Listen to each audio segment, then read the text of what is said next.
Somos alumnos de la vida. Somos rutilantes pasajeros de una conciencia colectiva. Somos como náufragos inteligentes que buscan sin cesar la costa perdida. Medita que la serenidad de tu interior te dará fortaleza en tu exterior. ¿Y entonces cómo es? A veces la verdad no se muestra como un caballo desbocado y atropellador. A veces la verdad se muestra en forma pausada, equilibrada y con constancia. Y esto es un buen augurio para los que deciden combinar su justo entendimiento con las necesidades urgentes de nuestra sociedad. No ser fanático ni obcecado, sino permanecer en el justo equilibrio, dispara fuerzas necesarias para la transformación. Que el camino nuestro sea el camino de muchos tiene que ver con que podamos abandonar el individualismo y sentirnos una parte necesaria de un todo. Sentirnos despojados de un ego que adultera las necesidades de ese todo. Ser parte de un todo no es perder la libertad de ser quienes somos, sino ser consecuente de nuestra presencia y evolucionar, aportando de lo nuestro siempre lo mejor, aunque eso se llame aceptar con alegría nuestra propia evolución. Hay muchas preguntas que yo creo que la gente le preguntaría a los políticos, ¿no? Y hay muchas preguntas que ya ni siquiera le hacen, porque están como cansados. Hay muchos prejuicios que tienen también. La gente. Sí, con motivos obvios, ¿no? Porque ha sufrido tantos engaños. Lo que pasa es que cuando uno trata de ser sincero y trata de ser distinto, distinto no, trata de ser lo que hay que ser, ahí duelen un poco los comentarios. Todos son iguales, todos roban, todo. Sí. Duele un poco. Nadie hace nada. Uno, como sabe que eso es parte del juego, por ahí lo resuelve mejor. La familia no lo resuelve tan bien, porque la familia te conoce, sabe que vos no haces lo que dicen, y bueno, ahí se complica un poco, ¿no? Pero también sabéis que pienso que está pasando que de alguna manera, como no generamos el sentido de pertenencia, tampoco generamos el sentido de involucrarnos en cosas que nos pertenecen, que tiene que ver con la pertenencia, que también está involucrado al concepto de pertenencia. Entonces la gente delegó y sigue delegando muchas cosas que no se las tendría que dar al Estado. Yo creo que tenemos un Estado excesivamente grande. Y ese Estado excesivamente grande se mueve a paso muy lento y con muchos vicios. Y lo que creo que nos está faltando es compromiso con nosotros mismos frente a nuestra propia realidad, que tiene que ver con el sentido de pertenencia. Pero, ¿cómo se modifica desde lo político, esa actitud? ¿Y cómo se genera en la gente otra vez confianza? Bueno, claro. A ver, voy a tratar de reflexionar en tu línea de pensamiento. Primero respondo lo último. ¿Cómo se genera confianza? Haciendo lo que hay que hacer. Hay muchas cosas para hacer, no se pueden hacer todas a la vez. No, pero no es la concreción de todos los hechos, sino haciendo lo que hay que hacer como persona. Como vos vas a un banco y te atiende una persona muy bien, y aunque no pueda resolver tu problema en la caja, sabés que está haciendo lo que tiene que hacer. Eso es lo que digo cuando hay que hacer lo que tiene que hacer. Hay que hacerlo honestamente, hay que hacerlo bien, hay que rodearse de la mejor gente, tratar de resolver los problemas. Y si no resolver el problema, y esto yo lo viví mucho en gestión en tierras, explicarle claramente a la gente qué es lo que está pasando, no engañar, no tratar de sacarte el problema de encima. Esas cosas son mucho más simples de lo que uno piensa de generar credibilidad. El generar credibilidad, por ejemplo, que es una de las cosas que hay que hacer, pasa por los sí y por los no. ¿Por qué decís que sí a algo y por qué decís que no a algo, aunque al otro no le guste? Pero si vos fundamentás la razón, si la explicás, a la larga la persona lo entiende. A mí esto me pasa mucho, me ha pasado mucho en la vida y me parece que es lo mejor. Yo lo saqué por ahí hay una parábola de Jesús que él termina después diciendo algo que dice: cuando digas sí, di sí, cuando digas no, di no. Eso me parece brillante. Sí. Sí y no. Ahora, después, eso no tiene, ¿no se liga un poco al autoritarismo?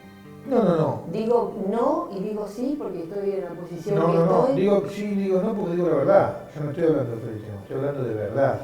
Estoy diciendo, señor, ¿usted puede ir a hacerme una casa? No, porque no tengo los fondos para hacerme una casa. ¿Cuál es la respuesta habitual? Sí, mañana voy. Y es mentira. Entonces, a eso voy a decir al no, a decir la verdad. Y voy a seguir tu línea de pensamiento, lo que decía del Estado, etcétera, grande o chico. A mí me parece que ahí, y estoy pensando en voz alta, con lo cual pensemos juntos, ahí lo que hay es, una cosa es el Estado, otra cosa es el gobierno, y otra cosa es el sistema político que trata de La gente lo entiende como una sola cosa, ¿no? Estado y gobierno para la gente. Como nosotros estamos pensando, pensemos Sí. en términos correctos porque tenemos que clarificarlo para nosotros. Está bien. Entonces, pero no voy a hablar ni del Estado ni del gobierno, que son dos cosas distintas, no importa. Que lo tomen como una, sí, que es un error, pero lo podemos tomar como una. Hablemos en paralelo con eso del sistema político. Hay un sistema político ávido de prebendas y ávido de votos que actúa en paralelo que no se nota, porque por ahí son gobiernos y actúa desde los gobiernos, con lógicas que no son las que hay que hacer. Habrás notado que de nuestro espacio político luchamos por todo aquello que democratice y le quite poder a ese sistema político paralelo que hace perversa la situación. El voto único, el voto por circuito, etcétera, mata todo el acarreo, toda esta cuestión de te compro el voto. Y también nosotros largamos una campaña ahí vía redes sociales de recaudación de fondos, que en realidad la discusión que queremos dar es la de fondo, más allá de la discusión de fondo. Queremos decirle a la gente, los partidos políticos para hacer su tarea usan dinero. Y es mejor pedírselo al vecino para ser un socio en esto de llegar al poder, que no como hacen otros partidos que lo piden por abajo de la mesa con favores que nunca nos enteramos que son, pero salen. Después nos enteramos a los 10 años. Entonces, esta es un poco la cuestión, ¿no? La gente en general sabe que el Estado tiene esa cosa de asistencialismo que a algunos beneficia, entre comillas, y a todos nos perjudica. Y a mí me parece que es un sistema perverso, porque el asistencialismo lo primero que le da a la población cosifica al otro. Le quita dignidad. Lo cosifica, lo trata como una cosa. Entonces le quita dignidad y dice, como vos no estás capacitado para generarte espacios donde vos te puedas mover libremente, yo te mantengo en ese estado de semi-esclavitud. Es una cosa bastante perversa, ¿no? Es decir, ese mismo dinero se podría generar en pequeñas industrias que generen trabajo en blanco. Yo insisto mucho en el trabajo en blanco. Fíjate en el día de la elección que a la persona le dan un sobre cerrado y lo llevan a la mesa de votación. Eso es cosificarlo, es decirle, señor, usted no se llama ni es, sino usted es un voto para mí. Entonces, un sujeto que tiene que ser un sujeto de derecho termina siendo una cosa que es como una maquinita que yo pongo a mi beneficio para ir a poner un voto. Entonces, esas cosas son las que tenemos que cortar, porque si nosotros no nos vemos, esto es un ejemplo de la votación, pero si no vemos a la otra persona como un sujeto de derecho, como un otro, como un yo pero en el otro, estamos perdiendo el sentido y el rumbo de nuestra acción como humanos, ¿no? Ese es un poco el key de la cuestión. Y en esto de la política, de los partidos, se ve mucho eso, se ve mucho. Esta cuestión que uno le dice, lo debe haber escuchado mucho en los partidos o en los que tienen poder dentro de un partido. Ese responde a mí. Esa persona responde a mí. El responde quiere decir me obedece ciegamente. Y el me obedece ciegamente otra vez quita esencia humana a la otra persona. Yo le decía ayer en una conversación que teníamos con un grupo, dice, pero el concejal de ustedes hace lo que quiere. No, el concejal hace lo que piense. Nosotros, por encima de las, digamos, de las lealtades que tiene que haber en toda cuestión que es grupal, una de las cuestiones que ponemos por encima es el libre pensamiento de aquellos en los que creemos. Y si nosotros creemos en una persona y por eso le dimos un lugar, creemos que tiene que pensar por sí mismo y no en lo que dicen los demás. Incluso sucede lo siguiente, uno piensa hasta candorosamente algo hoy, y ese mismo proceso de pensamiento lo obliga a que ese pensamiento evolucione y haya dado un paso más adelante y esté pensando no en forma idéntica, sino con ciertas variables. Porque las realidades del hombre y de la vida que nos generamos siempre tiene variables y siempre y nunca es estática. Sí, por eso han muerto todas las doctrinas tan fuertes, las doctrinas marcadas a hierro van muriendo porque son insostenibles dentro de la dinámica del hombre. Claro. Sirven aquellas que son dinámicas, las que se van ayornando. Y no modernizar las doctrinas o algunas cuestiones no significa ser más light o ser más liviano, sino significa poder ver el contexto. Uno no puede planificar una acción descontextualizada sin tener en cuenta el marco del mundo, y el marco del mundo es la tecnología, lo natural, la sociedad, todo. ¿Sí? Entonces, tenemos que ser dinámicos, tenemos que ir pensando en forma dinámica, y lo que valía ayer, por ahí hoy vale distinto, ¿Quién pensaba hace 20 años en el matrimonio igualitario? ¿Quién pensaba en ayer que salió antes de ser lo de la fertilización asistida que tiene que ser paga por las obras sociales? ¿Quién pensaba en eso? Era un debate que no existía, pero hoy está. Si no somos capaces de adecuarnos a los nuevos debates de la sociedad que nosotros mismos vamos construyendo, vos sabés que hay cosas que yo creo, ¿no? Pero las creo a rajatabla y que me parece que deberían ser ejecutadas inmediatamente. Por ejemplo, que todas las acciones del gobierno, hablemos de Bariloche, ¿no? Tendrían que ir asociadas con todas las acciones y todas las grandes emprendimientos que vaya a hacer, suponte la costanera, que me suena, ¿no? Que la tiene que ser asociada con fundaciones y con distintos tipos de asociaciones. Porque así el Estado va mancomunado con otras fuerzas vivas de la ciudad y pueden ir creciendo juntos. Yo digo que lo tiene que hacer, te voy a corregir, no corregirte a vos, sino voy a corregir lo que yo pienso es... no, yo lo entiendo así. Es decir, claro. Primero te voy a contestar algo que quedó picando cuando yo digo uno tiene que ir cambiando el pensamiento, de ser dinámico. Lo único que se mantiene estático son los valores fundamentales. Aquel del no robarás, no matarás, el amor por el prójimo. Esas cosas son valores fundamentales, esos sí son doctrinarios, porque son fundantes de una sociedad. En lo que decías ahora, yo lo que creo que toda obra que se haga en Bariloche tiene que estar en alianza con el vecino, con la comunidad. Después la comunidad se da formas de representación, pero nuestro aliado en el gobierno es el vecino. Entonces, el vecino como ciudadano. Pero claro, es decir, yo creo que la municipalidad es del vecino. Y a veces el vecino le cuesta mucho manifestarse individualmente, como eso, hay distintos colectivos. Hay asociaciones. Yo también porque te digo, porque a veces cuando uno nombra fundaciones, asociaciones, a veces hay muchos prejuicios y entonces uno está en el discurso, le está poniendo un nombre donde el prejuicio después hace que el otro no entienda lo que uno quiere decir. Entonces lo que yo sí quiero decir es que el aliado es el ciudadano, las formas organizativas que se dé, si es club de barrio, si es asociación civil, o si es un grupo de vecinos que viene con una idea, digamos, el tema es más o menos lo mismo. El tema es que toda cosa que hagamos acá, cuando hablábamos de la costanera, se decía, lo que tenemos que hacer es que el vecino la tome como propia, en las formas que sienta que la tiene que tomar como propia. La tiene que tomar como propia, como tiene que tomar como propia las plazas, como tiene que tomar como propio toda la ciudad. Entonces, en ese sentido, uno lo puede hacer de distintas maneras. Pero sí que el ciudadano sea partícipe de este proyecto de gobierno. Pero una costanera que no sea solamente del empresario. No, una costanera que sea del ciudadano. Yo estoy hablando de eso. Ese es el punto que me parece que tenemos que instalar. Yo no sé si pueblo solamente, por ahí todos los otros partidos lo tendrían que instalar, porque para mí la idea es que todos tengan razones parecidas, de tal forma que terminemos entre todos construyendo lo que tenemos que construir. Claro. Porque esto, para mí no es que tiene que ganar uno, es basta, es decir, tenemos que ganar todos. Sí, además, si vos haces entonces, para que ganemos todos tenemos que ir dejando de hacer cosas que estuvimos haciendo hasta ahora, donde solamente ganan algunos.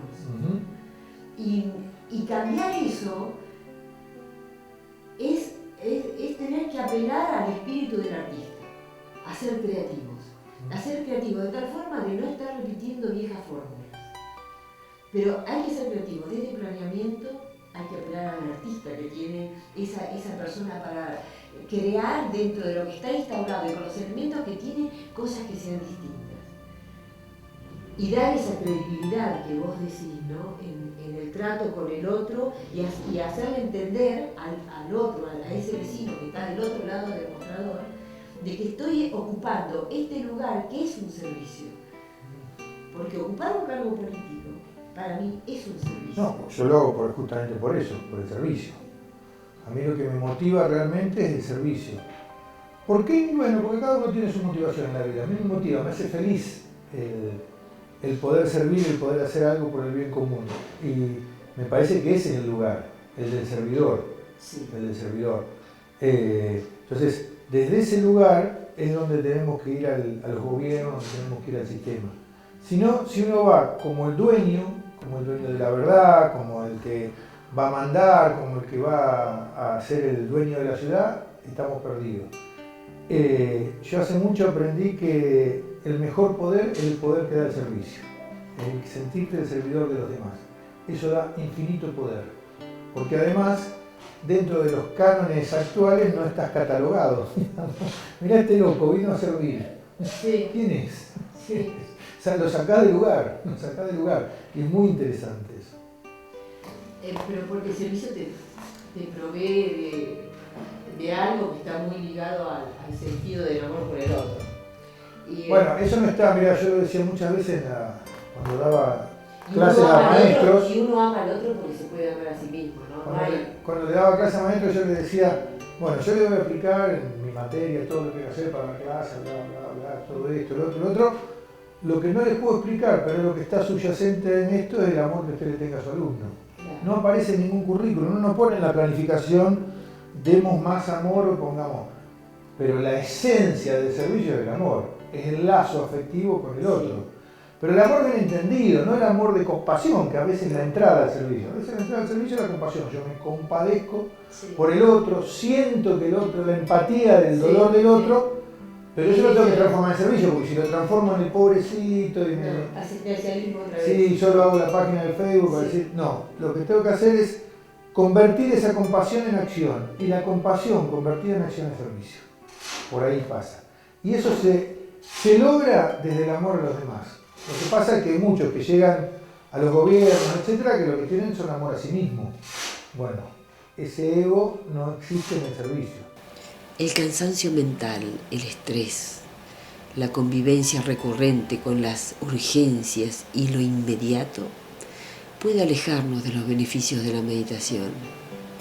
Pero el alma no nos abandona y nos trae insistentemente su presencia y por calles ignotas nos sale al encuentro y rescata a nuestra realidad suprema. Antes de ser toda esta materia, está la fuerza gravitatoria de nuestra espiritualidad. Confiemos en nuestra intuición. Ella es puerta que aleja la soberbia de dar todo por sabido.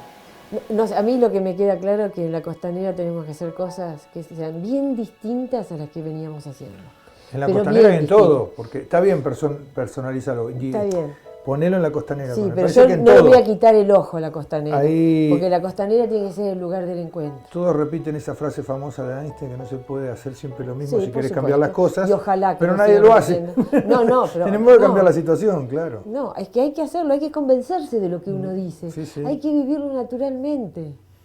Hay que vivir como... Es decir, ayer yo pensaba de una forma y hoy no pienso igual, porque hubo una evolución de pensamiento. Yo fui sumando criterios, fui sumando información, fui sumando vivencias que no tenía y me puedo permitir el cambio. ¿Cómo no me voy a permitir el cambio? A mí cuando las personas dicen, y antes no pensabas lo mismo, yo digo, bueno, gracias a Dios. He ido modificando, no está malo cambiar. Sí, además cambia el contexto. Nosotros venimos de una ciudad con 10.000 habitantes y queremos que siga igual que ahora que tenemos 120.000. Son cosas distintas, Claro. circulaciones distintas, Sí. sentires distintos, intereses distintos. Entonces ahí tenemos que poner el acento, en analizar qué contexto es el que vivimos. Yo creo que una de las cosas que le hizo muy mal a Bariloche fue que muchos de los gobernantes últimos que tenían, seguían pensando en términos de aldea, cuando esto no era una aldea. Entonces vos estás tratando de solucionar el problema de una cosa que es otra cosa. Claro. Entonces, mirá, yo esto lo aprendí más en la carrera profesional, en la ingeniería. El problema no es la solución, el problema es delimitar el problema. Claro. El problema es delimitar el problema. Si vos tenés bien delimitado el problema, encontrás la solución. El tema es cuando no delimitas el problema, cuando no conoces cuál es el problema. Entonces, eso es lo que tenemos que hacer con nuestra ciudad, saber exactamente cuál es el problema, y es lo que nosotros tratamos de buscarle, cuál es el fondo de la cuestión. Cuando yo te digo esto, que el fondo del problema es que no somos una comunidad, que no estamos integrados. Sí, que somos etcétera. varias ciudades en una. Varias ciudades en una, así que yo lo digo bastante. Creo que ese es el problema. Entonces, si nosotros sabemos cuál es el problema, ahí empezamos a saber cómo actuar. Si no, es como parchecitos que ponemos, pero no estamos curando la enfermedad, estamos tratando de bajar la fiebre nomás. Entonces, esa es la cuestión, tratar de analizar cuál es el problema. Y no por hacer diagnóstico, ¿no? Sino que hay que saber cuál es la enfermedad. Giruso, ¿cuándo dijiste, yo podría ser intendente? ¿Y por qué? No sé. ¿Cuándo lo dije? ¿O te lo dijiste vos mismo? Me lo dije ahí por el 2010, Ajá. sí, entre las elecciones. ¿Y por qué? Porque me cansé. Me cansé de estas cosas que vos decís, de la inoperancia, de la falta de creatividad, de que hagan siempre lo mismo, me cansé del sistema político, me cansé. Yo dije, si yo me cansé como soy, tengo que actuar. Me cansé para mí no es tirarme en un sillón a decir que pase lo que pase, sino creer que yo tengo la capacidad o la fuerza para poder inducir un cambio. Y no es soberbia, esto es autoconocimiento. Entonces, Sí. Si yo puedo inducir un cambio, si yo puedo hacer algo, tengo que hacerlo. ¿Desde qué lugar lo pensé? Siempre lo hice desde algún lugar. Yo siempre traté de inducir el cambio, hacer las cosas... ¿En la profesión también? En la profesión. ¿En la investigación? Mucho en lo social. Yo trabajé toda mi vida en lo social. Entonces desde ahí yo hice o traté de hacerlo. Habré hecho mal, bien, nos habremos equivocado, pero tratamos de hacer cambios. Bueno, pero en términos generales... Yo estoy orgulloso de la tarea que hicimos. Bueno, Sí, claro. pero digo, para no ponerlo en esos términos de tirarse flores a uno mismo, sino Pero decir... no está mal eso de tirarse flores a uno No, mismo. pero la Cuando gente uno- a veces puede no gustarle, pero de decir, mira, desde acá hicimos un montón. ¿Qué nos está faltando? Y a veces falta tener una presencia desde el lugar del Estado para poder hacer más. Y creo que toda la vida pasada que había tenido, y que habíamos tenido varios de los que formamos parte del proyecto, nos permiten decir, ahora estamos maduros para hacer esto desde aquí, desde el Estado, desde un gobierno, etc. Y eso es lo que me pareció, eso nos hizo pegar el salto. Pero mucho nos hizo pegar el salto lo emocional, de me cansé. Mira, yo escribí incluso una carta que la tengo por ahí pegada en una pared que se llama Me cansé. Y me cansé de que se hagan mal las cosas cuando se pueden hacer bien. De que tengamos un montón de gente muy capaz en muchos temas en Bariloche y no estén ayudando en la ciudad, sino que tenga que estar escondida haciendo otras cosas.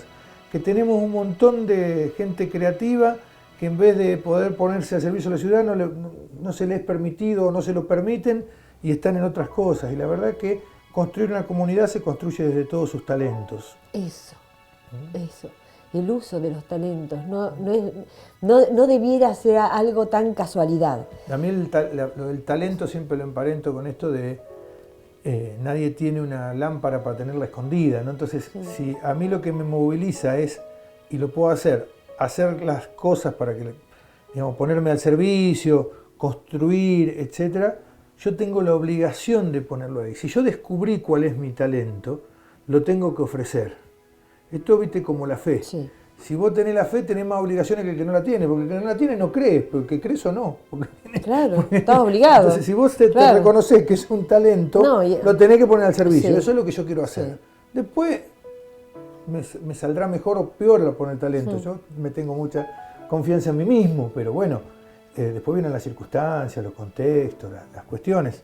Pero creo que tenemos que ponerlo al servicio. Es decir, yo, muchachos, vecinos, ciudadanos, yo tengo este talento, yo sé hacer esto, yo sé conducir un proceso, sé elegir a las mejores personas, sé armar un grupo de trabajo, yo sé hacer eso, porque me lo reconozco a mí mismo. Bueno, lo pongo al servicio de esta ciudad. Ese fue un poco el quiebre. Bueno, y yo, desde ese lugar yo te lo agradezco porque hace falta eso. Hace falta desde el lugar del que gana y desde el lugar de la oposición. ¿Viste? Hace falta. Ahí hace falta grandeza, de los dos lugares. De los dos lugares, hace falta. Por eso yo creo que lo que viene después de estas elecciones tiene que ser realmente un cambio de todos entre todos y apuntando a la misma cosa. Queremos lo mejor para este espacio. Y desde ese lugar yo te lo agradezco profundamente. ¿Cómo estamos en tiempo, chicos? 26. Bueno, le vamos a dar un cierre, porque me está esperando el chingolo, que está Dale, furioso, que no llego al ensayo. Dale. ¿Viste? ¿Lo querés cerrar o lo cerramos ahí? Ya lo estamos cerrando, porque a mí me gusta esto, ¿viste? Que pasen estas cosas que sean ciertas. Y yo creo tanto... Y yo también tengo una reunión que me deben estar esperando, pido disculpas. Yo creo tanto que cuando yo dije que quería hacer un programa donde la gente medite y haga meditación, me dijeron, vos estás loca, eso no se puede hacer. Estás loca igual, pero... Estoy loca, sí. Estoy loca, pero viste que pero se la puede locura hacer. es bastante sana. Bueno, pero viste, vamos 2 años y pico ya con esta historia. Yo creo que es muy sano estar un poco loco. Sí. El otro día decía un actor que los locos no simulan sus enojos, los tienen. ¿Entendés? No simulan sus emociones, las tienen. Y desde ese lugar me parece que es una buena jugada. No simular lo que sentimos, sino apuntar y evolucionarlo también, ¿no? Claro. Geluso, te agradezco la locura. Un gustazo.